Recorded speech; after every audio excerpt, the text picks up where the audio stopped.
In this video, we are going to discuss about basic cardiovascular physiology related to the blood pressure, initial evaluation for the patient with low systemic arterial blood pressure, the causes of hypotension and its management. Low systemic arterial blood pressure are commonly encountered in clinical settings. Blood pressure measurement is one of the parameters of hemodynamic monitoring. The goal of the hemodynamic monitorings are ensure tissue oxygen delivery and ensure organ perfusion. Initial evaluation usually begins with assessment of the blood pressure reading. However, one should not rely solely on these readings as there is no normal blood pressure for all the patients and the blood pressure value in the normal range does not always indicate adequate tissue perfusion. For example, a patient with history of poorly controlled chronic hypertension may be normotensive and patient not yet in the critical conditions. Even in this condition also, patient cannot meet his or her body's oxygen demand, resulting in evidence of significant anaerobic metabolism. This is known as cryptic shock or pre-shock or compensated shock. The cryptic shock is a state of tissue hypoperfusion where the body is still able to compensate for reduced blood flow, often without a significant drop in the blood pressure. It is characterized by signs of tissue hypoxia, elevated lactate levels, but with normal or near normal blood pressure. Why this occur in chronic hypertensive? Basically, normally blood vessels constrict or dilate in response to the blood pressure fluctuation to maintain constant blood flow to the organ. That is called the autoregulation. But in the patient with chronic hypertension, this autoregulation gets impaired. There is also structural changes in the blood vessels in long-term hypertensive patient. The blood vessels becomes narrow and the less efficient delivering blood. On the other hand, the patient with cirrhosis or the pregnant patients may have adequate tissue perfusion despite having lower than the normal blood pressure. Attention should be given towards the mean arterial pressure. Mean arterial pressure is the key indicator of how well the blood is flowing to vital organs, and it is therefore a crucial determinant of organ perfusion pressure. Organ perfusion pressure is the actual pressure gradient that drives blood flow into a specific organ. Mean arterial pressure is the sum of 1/3 of systolic blood pressure and 2/3 of the diastolic blood pressure. Mean arterial pressure less than 55 mm of Hg during the non-cardiac surgery is independently associated with an increased risk of kidney and the myocardial injury. So our goal should be to maintain the mean arterial pressure at 65 to 70 mm of Hg. But this level should be adjusted to restore the tissue perfusion as assessed basis on the mental status, appearance and the urine output. Therefore, the hypotension triage need to be quick and the purposeful in order to prevent the potentially damaging long-term sequelae. Clinical examination. Initially, bedside assessment to be done for the tissue perfusion that should include evaluation of the mental status, urine output and the skin findings. Skin findings are temperature, diaphoresis, mottling and the capillary refilling. If any of these parameters is abnormal, a more urgent approach to the treatment must be taken. Cardiac and the pulmonary examination, jugular venous distension, S3, S4 heart sound, a new or worsening murmur, absence of breath sound that's seen in the pneumothorax. All this examination to be done. Investigation, standard ECG for any evidence of the myocardial ischemia, chest X-ray for the findings of the pneumothorax or the heart failure. Blood investigation include complete blood count, serum chemistry including electrolytes like the sodium, potassium, chloride, bicarbonate, proteins like the albumin, globulin, blood glucose level, fats like the cholesterol, triglyceride, blood urea nitrogen, creatinine, arterial blood gas, random cortisol level, blood lactate level, coagulation panel including the PT, INR, APTT, fibrinogen level, platelet count, and the cardiac enzymes, troponin, I and T, creatine kinase, CK and CKMB, that to be done. How to find the cause of the low systemic arterial blood pressure? For this, we have to review the cardiovascular physiology. As we know, the pressure equals to flow into resistance. Here, the flow is the cardiac output, resistance is the systemic vascular resistance, and the pressure is the blood pressure. Thus, the blood pressure equals to cardiac output into systemic vascular resistance. As we know, cardiac output is determined by stroke volume and the heart rate. So the stroke volume is the amount of the blood that is ejected by the ventricle in one contraction. Thus, the blood pressure equals to stroke volume into heart rate that determines the cardiac output into systemic vascular resistance. In presence of hypotension means at least one of these parameters like stroke volume, systemic vascular resistance or heart rate is abnormal. Assessment of the heart rate is obvious by palpation of the pulses or the cardiac monitoring. However, assessment of the stroke volume and the systemic vascular resistance can be more challenging. Diastolic pressure is a reasonable surrogate for the systemic vascular resistance, and the systolic blood pressure is directly proportional to the stroke volume and indirectly proportional to the capacitance of the arterial wall. Thus, for a fixed stroke volume, if the capacitance is higher, systemic blood pressure is lower. It is important to remember that capacitance does not change from heartbeat to heartbeat, and the stroke volume depends on the preload, afterload, and the contractility. Low systemic vascular resistance is characteristic of a number of the pathological conditions. These include sepsis, adrenal insufficiency, vasodilating medications, neurogenic shock, post-cardiopulmonary bypass vasoplegia, and severe liver dysfunction. Decreased systemic vascular resistance should be suspected in the presence of widened pulse pressure and low diastolic blood pressure. Pulse pressure means systolic blood pressure minus diastolic blood pressure. Reduced stroke volume can be due to the decreased preload, decrease in the contractility, or increase in the afterload. The most common cause of inadequate preload is the hypovolemia. Other causes of inadequate preload include increased intrathoracic pressure due to dynamic hyperinflation in mechanically ventilated patient. Other causes include tension pneumothorax, pulmonary embolism, mitral valve stenosis, cardiac tamponade, and the right ventricular failure.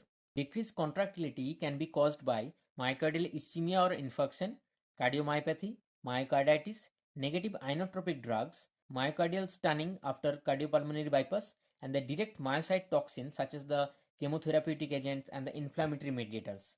Inflammatory mediators like the tumor necrosis factor, TNF, interleukin 1 beta.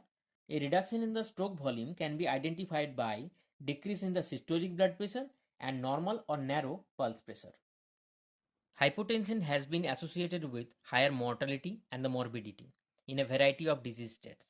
So, until proven otherwise, hypotension should be considered synonymous with the hypoperfusion and thus be treated aggressively. All patients with low systemic arterial blood pressure should have adequate IV access, preferably with two patent 18 gauge or larger catheters. Oxygen must be administered. A trial of at least 1 liter of crystalloid should be infused to treat the hypotension.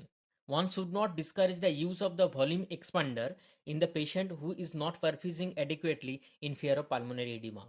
The most of the patient in ICU with shock have either septic shock or hypovolemic shock.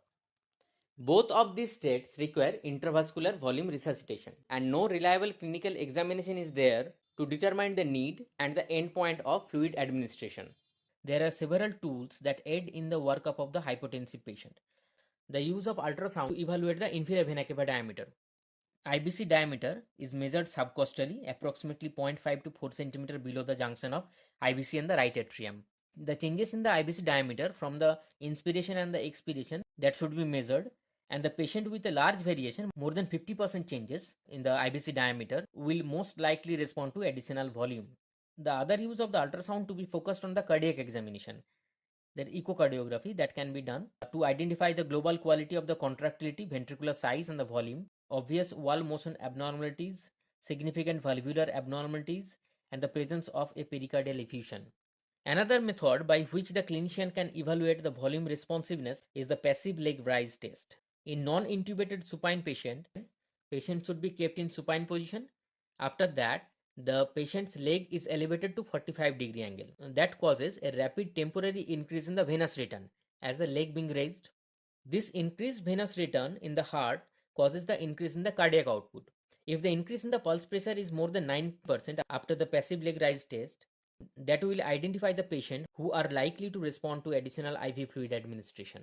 More invasive technique, the pulse contour analysis has emerged as an accurate method for measuring the cardiac performances, like the stroke volume, cardiac output, cardiac index, and also measures pulse pressure or the stroke volume variation in intubated and the mechanically ventilated patient.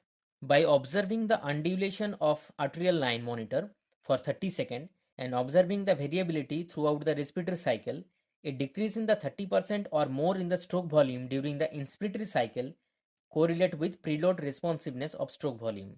In those patients where a low systemic vascular resistance is suspected as the primary cause of the hypotension, the treatment is different. Large amount of the additional IV fluid alone will not adequately increase the blood pressure to maintain the tissue perfusion. Vasoconstrictor agent like the norepinephrine, dopamine, phenylephrine or vasopressin will be required in this patient. In certain specific cases, other pharmacological adjuncts may be helpful. For example, low dose of hydrocortisone in the vasoconstrictor resistant septic shock and methylene blue in the post cardiopulmonary bypass vasoplegia. When the hypotension is suspected due to the decrease in the stroke volume, attention must be paid to the central cardiovascular system. These cases can be divided into two groups. Decrease in the stroke volume either due to the failure of contractility or due to the obstructive shock. For primary right or the left ventricular failure, steps must be taken to improve the ventricular performance, either pharmacologically or mechanically. The goals for the left ventricular failure is to decrease the preload, decrease the afterload, and to increase the inotropic support. And the goals for the right ventricular failures are judicious optimization of preload, decrease in the pulmonary arterial pressure, and inotropic support. When the pharmacological support fails, one should go for the mechanical support. These are intra-aortic balloon pump, percutaneous ventricular support device, venous arterial extracorporeal membrane oxygenation. This is depend upon which side of the heart requires support and the magnitude of the support required. When the stroke volume decreases due to the obstructive shock, that requires urgent disease-directed treatment. For tension pneumothorax and cardiac tamponade, it requires urgent decompression. For tension pneumothorax, needle thoracostomy, then chest tube placement required. And for cardiac tamponade, pericardiocentesis or pericardial window required. For pulmonary embolism, thrombolytic agent and or anticoagulations must be considered. When there is hypotension due to bradycardia, that should be managed by correction of the underlying cause. If the bradycardia is due to the metabolic cause, the underlying cause which causes the metabolic derangements, that should be corrected. For pharmacological causes, the drugs that causes the bradycardia, if antidote available, that should be given. Along with, to increase the heart rate, we can use the atropine or the beta agonist. And when the bradycardia is due to the damage to the conducting system, either by infarction or infiltrative disease, chronotropic drugs should be used for temporary basis, or if the condition is not corrected, then temporary cardiac pacing should be placed.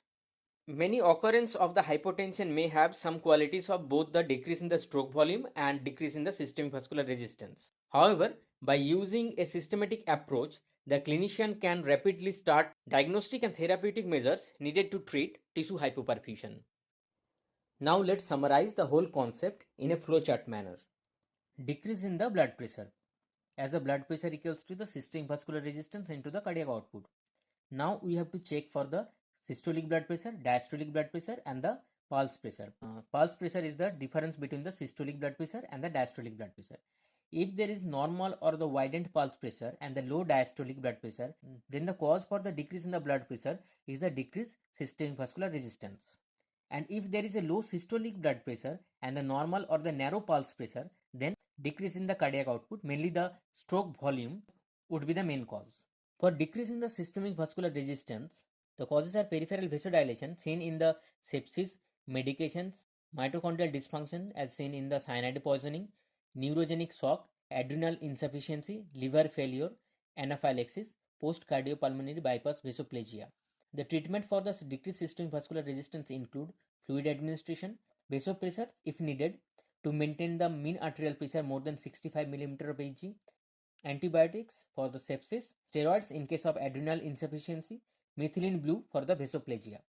The decrease in the cardiac output or decrease in the stroke volume, first we have to rule out the pulmonary edema. If there is pulmonary edema, then the left ventricular dysfunction would be the cause. The causes of left ventricular dysfunctions are myocardial infarction, myocardial ischemia or the mitral insufficiency. The treatment include inotropic agents, intra-aortic balloon pump, considered revascularization options like the thrombolysis or percutaneous transluminal coronary angioplasty. If there is no pulmonary edema in case of decreased cardiac output, we have to check for the volume responsiveness by passive leg raise test If the patient is volume responder, the cause might be hypovolemia, that's seen in the hemorrhage, use of diuretics, dehydration, diarrhea. The treatment include IV fluid, blood or blood product transfusion, surgical hemostasis if needed.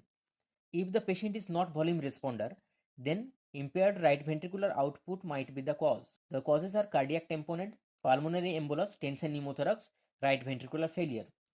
The treatment include judicial use of the IV fluid. Other treatment depend upon the cause of the impaired right ventricular output. In case of the cardiac tamponade, pericardiocentesis to be done. For pulmonary embolism, considered thrombolysis and or anticoagulation. For tension pneumothorax, needle thoracostomy, then chest tube to be done. And for right ventricular failure, inotropic agents, afterload reduction, and nitric oxide inhalation.